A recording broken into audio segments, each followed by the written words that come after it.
Hello po mga ka-hunter, magandang gabi po. Merry Christmas po sa inyong lahat. Happy New Year. Bago po ang lahat, nais ko ulit magpasalamat sa aking mga subscriber at mga viewers na nanatiling nanonood sa aking mga video. Maraming salamat po sa inyo. Lalo na po sa aking mga kaibigang mga vlogger at mga kaibigang mga coin collector po. Maraming salamat po sa inyo at aking mga ka-hunter. Maraming salamat po sa patuloy na pagsubaybay sa aking video. At shoutout nga pala sa aking kaibigan na si Jimper Sibo na sumusuporta po sa ating video at nagbibigay po ng coins. Maraming salamat sa iyo Jimper sa iyong pagbibigay ng coins.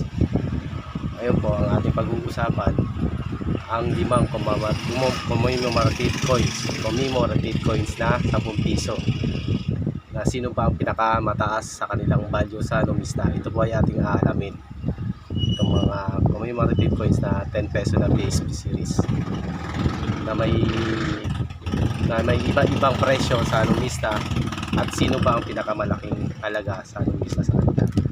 Ito po ay uunahin po natin ang 10 peso na si Apolinario Mabini. Ayan po si Apolinario Mabini, peso na commemorative coins na si Apolinario Mabini.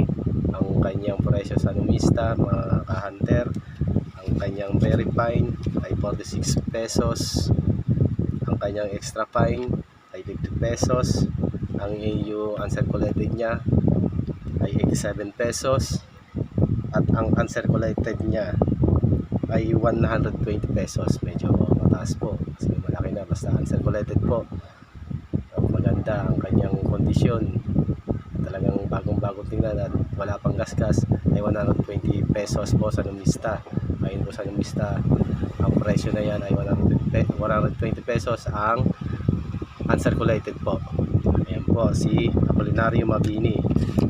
Ang susunod natin po ay si Andres Bonifacio. Pagamat wala po tayong coins ng Andres Bonifacio, ito na lang po ay kunyari na lang po ating gamitin si Apolinario ulit na siya po niya ay si Andres Bonifacio. At wala pa po tayong na-hunt mga ka-hunter si Andres Bonifacio. Andres Bonifacio na may year na 2013 sa numista, ang kanyang presyo, ang extra fine niya ay 53 pesos, ang extra fine niya ay 56 pesos, ang AU niya ay 92 pesos, ang uncirculated niya ay 120 rin, katulad po ni Mabini. Ayan po, 120 rin po ayon sa numista ang kanyang uncirculated, yung magandang condition po. Ayan po ang commemorative coins na 10 peso na si Andres Bonifacio. At ang susunod po natin ay si Antonio Luna. Si Antonio Luna po ay mayroon po siyang presyo sa ayon sa numista na may year siya na 2016. Yan po si Antonio Luna ay may presyo sa numista na ang verify niya ay 20 pesos lang po. Ang extra fine niya medyo mataas ay 86 pesos, sorry. Tapos ang kanyang AU po ay parehas lang ng extra fine, 86 pesos po. Ang uncirculated niya ay medyo mataas po. Ang uncirculated ng netong si Antonio Luna ay 150 pesos po ayon po sa numista. Ang kanyang presyo ay 150 pesos ang uncirculated niya.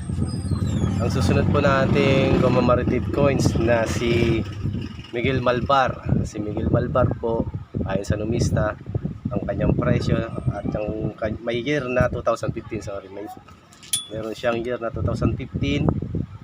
At ang kanyang presyo po sa numista mga ka-hunter, ito po ang kanyang presyo ayon po sa numista. Ang verify niya ay 75 pesos, ang extra fine niya ay pares lang po ng verify ay 75 pesos. Ang AU niya po ay may presyong 110 ayon po sa numista. Ayan po ang presyo niya.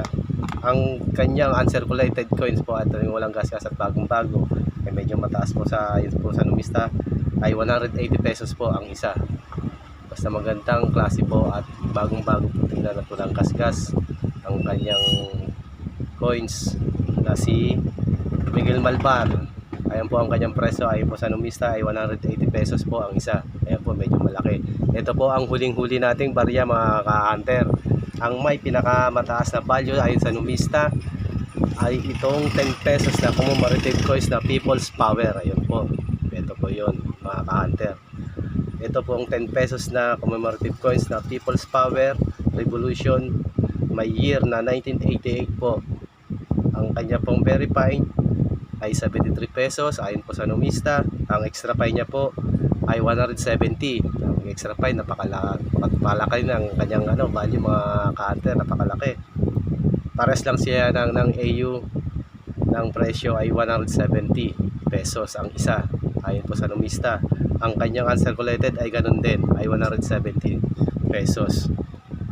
Ngayon, sa sumatotal mga ka-hunter, ito po ang pinakamataas na may value sa commemorative coins sa 10 peso mga ka-hunter. Kaya po ay kung kayo ay mayroong ganyang mga coins ka-hunter, ay inyo ko lang pong itago at itabi, lalo na po pag mga bago at mga uncirculated po mga ka-hunter. Susunod na po nating video mga ka-hunter, abangan nyo po ang aking mga coins na dapat bilhin ng mga year, ng mga series para mabuo natin yung mga series na yan. Abangan nyo po sa sunod nating mga video. Maraming salamat po at Merry Christmas and Happy New Year.